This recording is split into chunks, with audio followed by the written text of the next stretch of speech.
살면서 미쳤다는 말을 들어보지 못했다면 당신은 단 한 번도 목숨 걸고 도전한 적이 없었던 것이다. 안녕하세요. 도전88입니다. 오늘은 어려운 이야기를 좀 해보도록 하겠습니다. 도시에 거주하다가 은퇴 시기에 맞춰 저는 생활을 즐기기 위해 시골에 땅을 사서 집을 지어 이주를 하거나 세컨드 하우스를 짓고 주말 농장을 하는 사람도 있습니다. 이러한 사람들을 원주민 입장에서는 외지인이라고 부르죠. 자, 원주민과 외지인 사이의 갈등, 이런 거는 다 알고 계시죠, 그죠? 그래서 외지인 입장에서는 원주민이 터세를 한다, 이렇게 이야기를 합니다. 반대로 오늘은 원주민이 느끼는 외지인에 대한 불만, 이런 것에 대해서 언급을 해보도록 하겠습니다. 주민과 외지인 사이의 갈등, 이것은 문화적 차이가 큰 작용을 합니다. 예를 들면 도시에서 생활하시던 분들은 직장 생활, 조직 문화, 자영업 이런 것들을 해오신 분들이고요. 시골에 사는 원주민 분들은 대부분 농업에 종사를 하거나 안 그러면 어업에 종사하시는 분, 이런 분들이겠죠. 도시에 거주하는 분들은 대부분 논리적이고 따지기를 좋아합니다. 그러나 시골 생활에 익숙한 분들은 비논리적이고 두루뭉실한 경향이 있습니다. 예를 들면 시골에는 상수도가 잘 되어 있지 않습니다. 그래서 관정을 이용해서 여러 집이 그 식수를 제공받습니다. 그런데 도시에 생활하는 분들은 그 수도 요금이 정확하게 계산돼서 날아옵니다. 그렇지만 시골에서는 그렇지 않습니다. 그래서 관정에서 발생한 수도 요금을 그 마을 주민 중에 한 명이 관리를 하거든요. 이분들은 특별히 돈을 받고 그렇게 하지는 않습니다. 수도 검침범처럼 월급을 받는 것도 아니고, 그래서 3년에 한 번씩 수도 검침을 하고, 일괄적으로 물을 많이 쓰는다고 생각하는 집에는 10만 원, 적게 쓴다고 생각하는 집은 5만 원씩 이렇게 거둡니다. 그리고 사람에 따라서 이것을 3년 후에 정산을 제대로 하는 분도 있고 안 하는 분도 있습니다.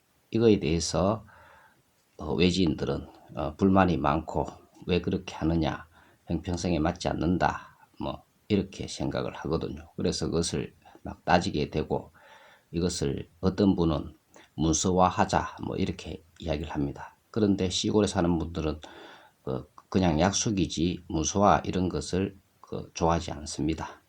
그래서 그것에 대한 충돌이 일어나게 되는 것입니다. 또한 공공자금에 대해서 언급을 하겠습니다.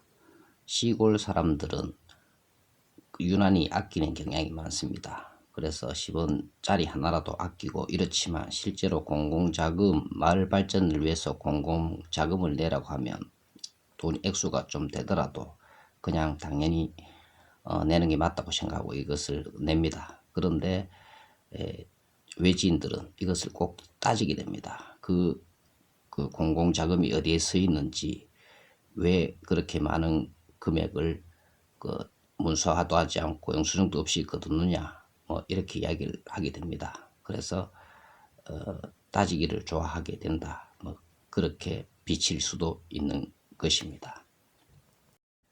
농지에 대해서 언급을 하겠습니다.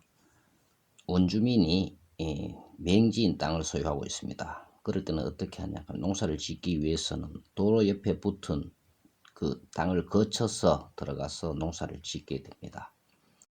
농사를 지을 때는 맨 안쪽에 땅을 소유하고 있는 토지주가 가장 먼저 농사를 짓습니다.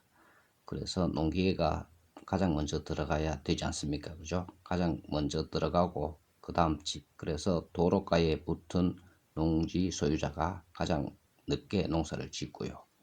그 수확은 반대가 되겠죠. 그죠? 자, 도로가에 붙은 농지 소유주가 가장 먼저 수확을 해야지 그 다음 땅으로 농기계가 들어갈 수 있습니다. 그리고 맨 안쪽에 있는 분이 가장 나중에 수확을 할 수 있겠죠.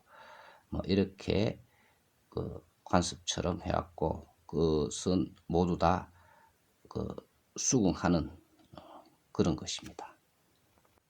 그런데 외지인이 도로가의 땅을 사버린단 말입니다. 그래서 자기만의 그 공간을 확보하기 위해서 그 길을 막아서 뭐 길은 아니지만 그죠? 그 땅을 샀어 울타리를 쳐버리게 됩니다. 그렇게 되면 어떻게 되겠습니까? 그 안에 땅을 가지고 있는 분들은 자유롭게 통행을 하지 못하겠죠. 그래서 따지게 되면 내 땅 내 맘대로 하는데 니들이 무슨 상관이냐 뭐 이렇게 이야기를 합니다. 도시에서는 뭐 그런 게 맞을 수 있지만 시골에서는 그 엄연히 그것은 아주 그 나쁜 행동이라고 그 볼 수가 있습니다. 그 울타리 때문에 원주민은 농기계를 활용하여 농사를 지을 수도 없는 입장이고요. 그래서 애간장을 태우게 되고 거기다가 서로 험담을 하게 되고 이렇게 됩니다. 주의 토지 이용권이라 해서 그 땅을 통하지 않고는 통행할 수 없는 경우 그것을 막는 것은 불법입니다.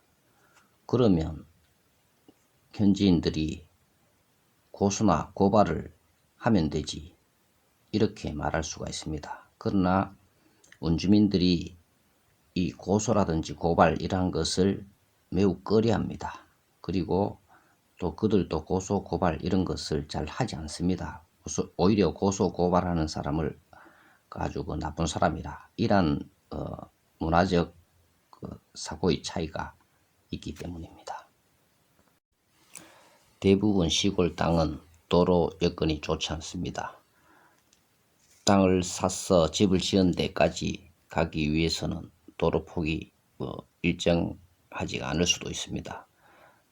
대부분 땅이 도로 폭이 4m 이상인 부분도 있지만 어떤 구간에서는 2.5m 밖에 되지 않는 그런 구간이 있습니다. 그러면 그 토지주한테 그 1.5m를 시세대로 주고 살 테니까 양보하라고 이야기를 합니다. 그렇지만 시골에 사는 분들은 땅을 아주 소중하게 이렇게 생각을 합니다. 그래서 잘 안 해줍니다. 그렇게 되면 찾아가서 몇 번 설득을 하면 될 것을 뒤에서 욕을 하거나 막 이렇게 합니다. 토지가 넓어지면 땅값도 더 올라갈 텐데 뭐 이렇게 이야기를 하고 시골에는 비밀이 없기 때문에 그 뒤에서 욕한 것이 또 토지주에게 그 원주민에게 귀에 다 들어가게 됩니다. 거기다가 길을 확보해 달라고 민원을 넣어버립니다. 그렇게 되면 감정의 골이 훨씬 더 깊어지겠죠. 도시인들은 도시에서 생활하던 생활 방식을 그대로 시골에도 적용하려 합니다. 그러나 그것은 실제로는 있을 수 없는 일입니다. 도시에서는 아래층에 누가 사는지 잘 모르는 경우도 있습니다. 그리고 남 간섭을 잘 하지 않고 프라이버시 침해를 잘 하지 않습니다. 그러나 시골에서는 그 반대인 경우가 많습니다. 남 간섭하기를 좋아하고 시시콜콜한 것까지 묻기도 합니다. 그래서 이러한 정서를 잘 이해하셔야지 그렇지 않고 경계를 하거나 차단을 하거나 그에 대한 반대 의사를 표시하게 되면 그것은 하나의 공격으로 생각하고 시골 사람들은 마음을 닫게 되는 경우가 많습니다.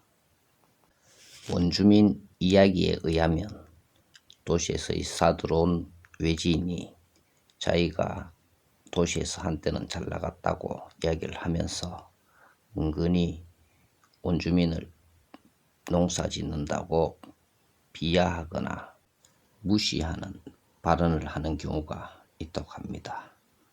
그래서 참으로 불쾌했다고 이야기를 한 것을 들은 적이 있습니다. 외지인들은 원주민들이 터세가 심하다 뭐 이렇게 이야기를 하면서도 자기들도 먼저 들어온 사람이 나중에 들어온 사람에게 터세를 하는 경우도 많이 보았습니다. 원주민이 외지인을 이해하는 것은 어렵다고 생각을 합니다. 반대로 외지인이 현지인의 문화를 이해하려고 노력하는 것이 필요하지 않나 이런 생각을 해봅니다. 앞에서 제가 언급한 것들은 극히 일부일 수가 있고 전부 다 그런 것만은 아니라고 할 수가 있습니다.